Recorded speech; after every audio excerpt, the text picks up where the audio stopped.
Apa kabarnya hari ini? Alhamdulillah luar biasa, tetap semangat. Allahu Akbar, Allahu Akbar. Tepuk tangan buat kita semua. Baik anak-anakku sekalian yang Bapak banggakan dan Allah muliakan, hari ini alhamdulillah kita bisa bertemu kembali untuk pelajaran atau materi pembelajaran pendidikan agama Islam dan budi pekerti.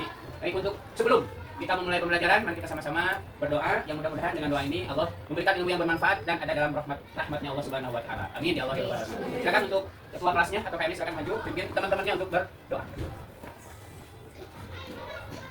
Jika berdoa, siap baca doa. A'udzubillahi minasyaitonir rajim. Bismillahirrahmanirrahim. Raditu billahi rabba. Bapak ingin bertanya dulu apa absen dulu, siapa yang hari ini tidak hadir? Ajman. Arga. Ajman apa Ajman? Sakit. Arga? Sakit. Balik tadi teh? Sakit apa? Sakit juga sama. Izin, ada perlu yang mudah-mudahan. Kita doakan mudah-mudahan yang sakit Allah segera berikan kesembuhan. Selanjutnya untuk menumbuh kembangkan rasa nasionalisme kita terhadap negara kita yang tercinta yaitu Indonesia, kita sama-sama menyanyikan lagu Indonesia Raya. Indonesia tanah airku, tanah tumpah darahku.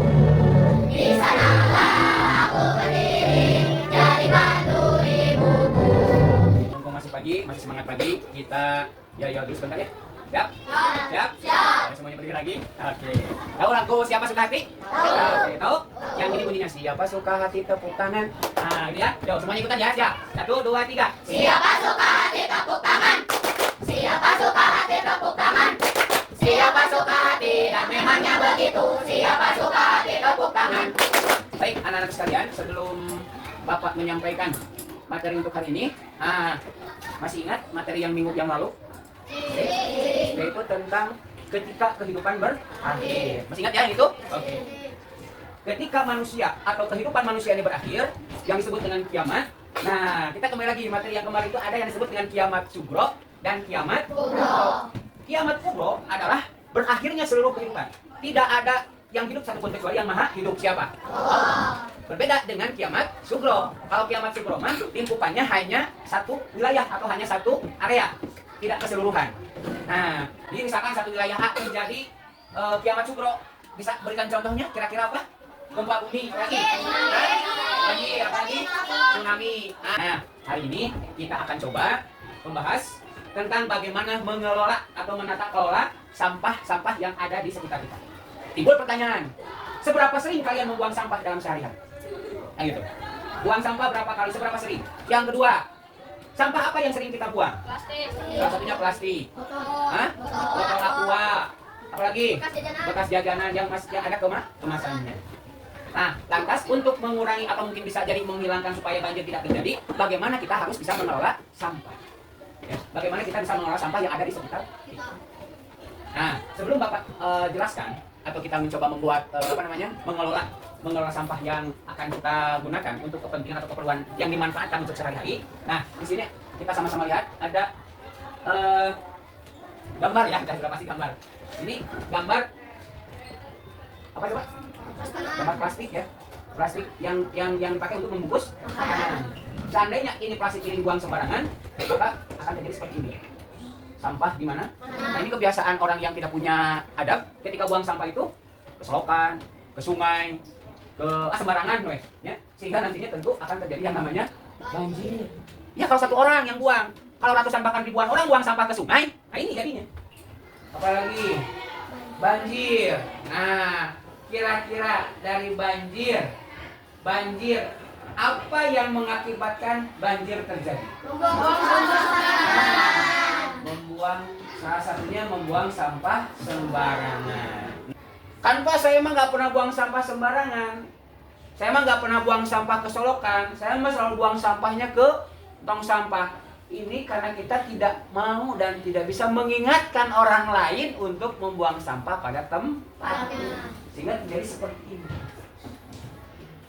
Nah, untuk mengurangi supaya tidak terjadi banjir, supaya tidak terjadi sampah di mana-mana, nah kita akan coba menata kelola ya, menata kelola apa namanya, menata kelola sampah-sampah yang ada di sekitar kita. Nah, ini berikut ada video ya, video yang kita bisa apa namanya, kita lihat dan kita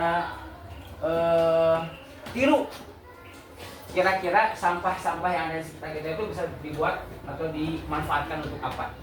Kira-kira apa nih, bisa jadi apa?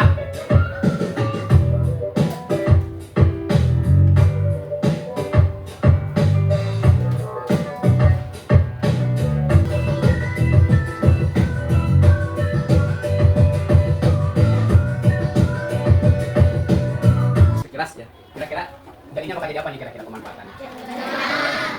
Nah, kira-kira dari botol yang nanti apa yang tadi barusan kita lihat, selain celengan dibikin apa lagi? Nah, tempat pensil, tempat bunga, mobil-mobilan bisa ya. Apalagi? Hah? Ya, mainan kapal ya dan sebagainya. Baik, bahas tentang bagaimana cara mengenal material plastik. Nah, ini yang Bapak menerangkan lebih lanjut. Nah, kita harus pahami dulu ya. Tujuan pembelajaran hari ini yaitu kita bisa atau dapat mengaplikasikan berbagai cara pengolahan sampah plastik ya, menjadi benda-benda yang bermanfaat. Jadi setelah nanti kita belajar atau menyampaikan materi, nah, kita semuanya bisa mengaplikasikan berbagai cara pengolahan ya, pengolahan plastik untuk supaya bisa bermanfaat untuk kehidupan. Baik, selanjutnya. Nah, jenis plastik ada yang disebut dengan polietilena. Ya, polietilena ini dikenal untuk kekuatan yang fleksibilitas, biasa digunakan untuk botol, kantong plastik dan film pembungkus. Nah, botol-botol seperti ini Bapak kebetulan coba contohnya. Nah, contoh botol plastik seperti ini yang termasuk dengan jenis plastik polietilena ya, polietilena. Selanjutnya ada lagi jenis plastik polipropilena, propilena atau PP. Dikenal untuk tahan terhadap panas dan bahan kimia. Biasa digunakan untuk bahan wadah makanan, botol minuman dan peralatan dapur. Nah, seperti ini. Tuh. Nah, ini contoh plastik seperti ini yang suka atau biasa kita gunakan untuk membawa makanan ke sekolah, ke tempat-tempat rekreasi atau ke tempat-tempat yang lainnya. Ini termasuk jenis plastik polipropilena. Selanjutnya ada polivinil klorida. Nah, polivinil klorida atau PVC. Dikenal untuk ketahanannya terhadap air dan tahan lama. Biasa digunakan untuk pipa air. Pipa perawan membahas nama nih seperti ini. Nah, ini bahan plastik ini. Tapi berbeda ketahanannya dengan jenis plastik yang lain. Ini kan biasanya ditanam di bawah. Gak mungkin menggunakan plastik seperti ini karena daya tahannya berbeda. Dan yang terakhir ada jenis plastik polistirena, PS bukan fashion ya, tapi polistirena dikenal sifat insulasinya biasa digunakan untuk bahan makanan, kap minuman dan kemasan elektronik. Nah, kayak gini. Nah, ini plastiknya seperti ini. Bisa juga untuk bahan makanan seperti ini ya. Jadi banyak jenis plastik di sekitar kita yang memang ketika sudah tidak dipakai dibuang langsung gitu ya. Nah, ini sejarahnya. Sejarah penemuan plastik pertama kali ditemukan oleh Christian Schoenben ya. Yang pertama itu tahun 1839. Kemudian pada tahun 1862 Alexander Farkas menemukan partisin plastik pertama yang dipatenkan. Dan yang ketiga tahun 1907 Leo Bikeland menemukan bakelite plastik pertama yang benar-benar sintetis elastis ya. Selanjutnya, nah ini penggunaan plastik dalam kehidupan sehari-hari. Ini pasti tiap hari kita tidak akan lepas dari ini ya. Ini yang pertama kemasan makanan, botol, wadah dan film pembungkus untuk menyimpan dan melindungi makanan. Selanjutnya pakaian. Setelah sintetis dalam pakaian seperti flash dan polyester meningkatkan daya tahan dan kinerja kayak apa? Jas hujan. Nah, itu jas hujan ya. Nah, ini musim hujan sekarang banyak ya. Kita pasti menggunakan itu. Selanjutnya elektronik. Nah, ini bisa digunakan untuk casing, perangkat elektronik, kabel, komponen kecil memungkinkan lisan yang besar dan tahan lama. Itu pembungkus kabel yang dalamnya apa namanya? Tembaga ya. Itu dibungkus dengan plastik. Ini. Selanjutnya peralatan rumah tangga, peralatan dapur, furniture, terus mainan. Nah, ini bukan fungsi yang praktis dan yang menarik ya tentunya. Nah, kegunaan plastik. Walaupun ya, plastik nanti akhirnya jadi sampah, tetap ada gunanya. Ada manfaatnya dan bisa digunakan dan dimanfaatkan. Salah satunya untuk ketahanan. Tadi ya, supaya makanan bisa bertahan lama, tidak cepat basi dan tidak terkena bakteri, ditutup dengan wadah dengan bahan plastik. Yang kedua, fleksibilitas. Supaya nggak ribet, ya, supaya nggak ribet. Tuh kegunaannya. Nah, yang ketiga ringan, memudahkan, meringankan, ya supaya nggak terlalu apa namanya berat. Dan yang terakhir efisiensi biaya. Nah, efisiensi biaya supaya lebih murah, ya lebih murah. Selanjutnya, masalah yang ditimbulkan tadi ya, ketika kita selesai makan atau selesai apa namanya membuat sesuatu barang pasti akan menimbulkan sampah atau sisa ya, sisa dari sisa dari partikel atau bahan dari plastik itu sendiri. Nih, ini yang paling ini. Plastik itu sulit diurai. Sulit sekali. Bahkan mungkin kalau bisa mencapai ratusan tahun baru bisa terurai. Selanjutnya yang kedua polusi mikroplastik ya. Nah, ini juga berdampak pada kesehatan manusia, terhadap kesehatan kita dan hewan. Selanjutnya penggunaan yang berlebihan ya, penggunaan yang berlebihan. Makanya segala sesuatu yang berlebihan itu Allah tidak suka. Secukup. Dan yang terakhir, tempat atau orang yang mendaur ulang sangat terbatas. Karena tidak kebanyakan orang kalau sudah menjadi sampah, tidak mau ya udah buang aja. Yang penting dibuang, yang penting keluar dari rumah gitu. Atau memikirkan apa akibat dari kita buang sampah. Oke, selanjutnya. Nah, kesimpulannya yang pertama yang paling penting, plastik memiliki peran penting dalam kehidupan manusia modern. Tetapi apabila cara penggunaannya yang berlebihan, maka akan berdampak buruk bagi lingkungan. Secukupnya. Yang kedua, kurangi penggunaan plastik. Makanya sekarang itu seperti Alfa, Indomart, ya itu sudah tidak menggunakan plastik lagi. Kita harus bawa dari rumah. Ya. Yang ketiga, upcycle, mendaur ulang sampah yang memang bisa didaur ulang. Selanjutnya yang keempat, inovasi itu terobosan. Kira-kira apa bahan dari itu yang bisa didaur ulang. Oke, itu ya apa namanya sekilas tentang cara kelola sampah yang ada di sekitar kita. Oke, sekarang dari apa namanya dari materi yang tadi, gue lagi ke awal tadi. Seberapa sering kita buang sampah setiap hari? Sering ya? Sering? Lantas yang kedua, jenis sampah apa yang sering kita buang? Oh, apa lagi? Plastik, apa lagi? Nah, bekas jajanan, bekas minuman. Nah, timbul pertanyaan, dari sekian banyak sampah yang kita buang atau hasil makanan bekas makanan yang kita makan, sampahnya bisa didaur ulang? Karena tidak semua sampah bisa didaur ulang. Jadi tadi pertanyaan yang pertama, seberapa sering kita buang sampah setiap hari? Sampah-sampah jenis apa yang sering kita buang? Dan yang terakhir pertanyaannya, apakah sampah itu bisa didaur ulang? Semangat? Oke, kita berhenti dulu ya, ya dulu atau speaking dulu. Mana semangatmu? Ini semangatku. Sekarang kita buat kelompok untuk membuat proyek atau membuat hasil karya. Minggu yang lalu Bapak sudah menyampaikan untuk membawa barang-barang yang diperlukan. Yang pertama apa kemarin? Bapak minta bawa apa? Gunting, apalagi botol bekas, ya. Seperti double tip, double tip dan kertas origami untuk menghias nanti. Bawa semuanya. Dan kelompoknya terdiri dari 2 orang, teman sebangku lagi. Ya, salah satu bentuk daur ulang dari botol bekas. Nah sekarang Bapak minta, kalian kira-kira dari botol yang kalian bawa mau dibuat apa? Tempat pensil. Buat bunga.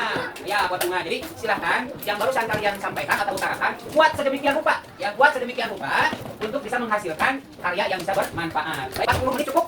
Cukup ya, 40 menit cukup? Oke, silakan. Jadi sekarang silakan. Mulai.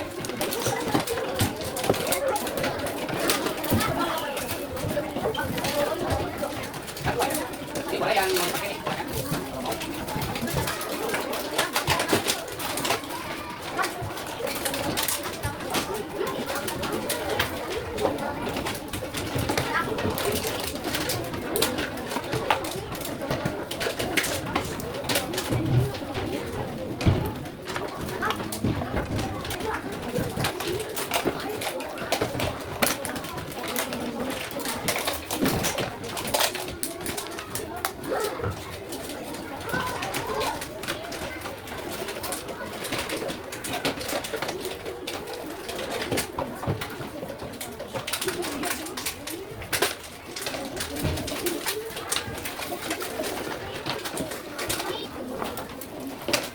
Ini kenapa? Pot bunga.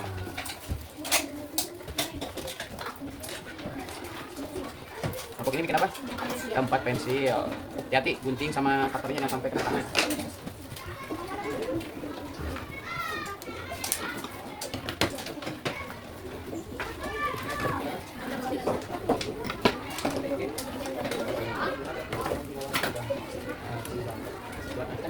Buat tiram. Yang bikin pot bunga, hati-hati di bawahnya ada kasih lubang ya. Kasih lubang buat apa? Buat nanti kita tanamannya disiram, airnya tidak di bawah.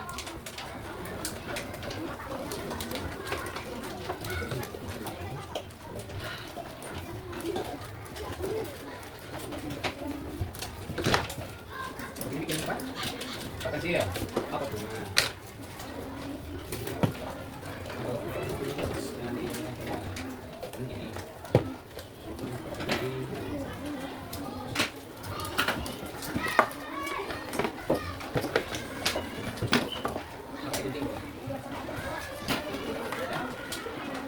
Boleh.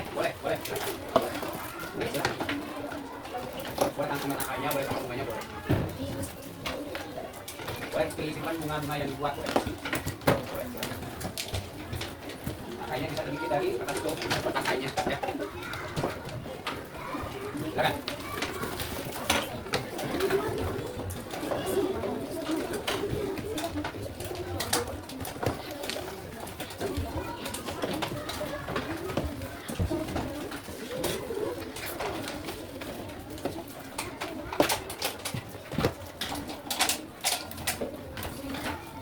Sudah semuanya? Sudah?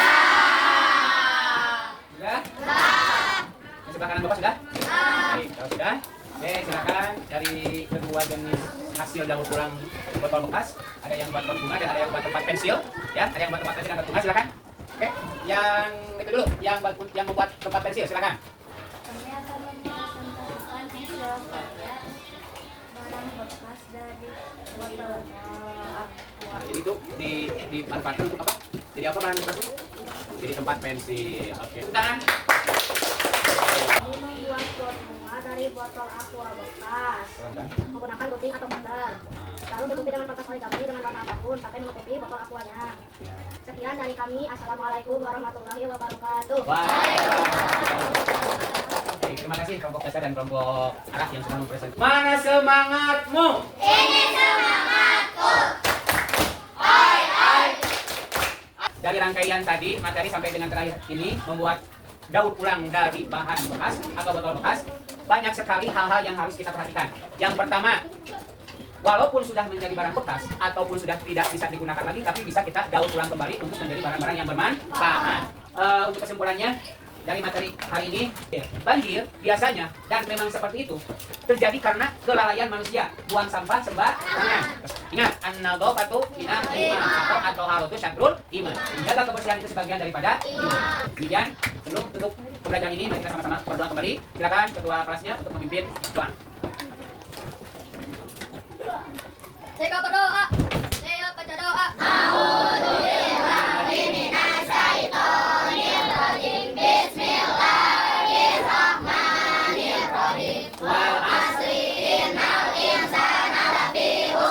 Terima kasih atas perhatiannya. Mudah-mudahan hari ini kita mendapatkan ilmu yang bermanfaat. Amin ya Allah ya Rabbal alamin. Baik, insyaallah ketemu lagi minggu depan dengan materi yang berbeda. Demikian dari Bapak, bila taufiq wal hidayah. Assalamualaikum warahmatullahi wabarakatuh. Waalaikumsalam warahmatullahi wabarakatuh.